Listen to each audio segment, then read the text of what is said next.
नमस्कार, मी सुनील घनवट, महाराष्ट्र मंदिर महासंघाचा राष्ट्रीय संघटक.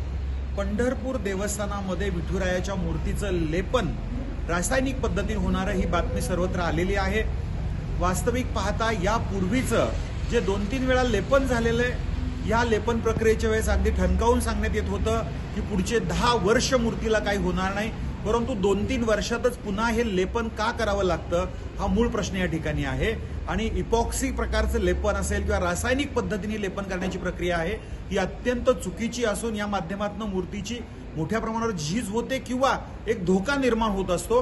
म्हणून हिंदू जनजागृती समितीकडून, हिंदुत्वादी संघटनांकडून, महाराष्ट्र मंदिर महासंघाकडून आम्ही या गोष्टीला विरोध करतो आहोत.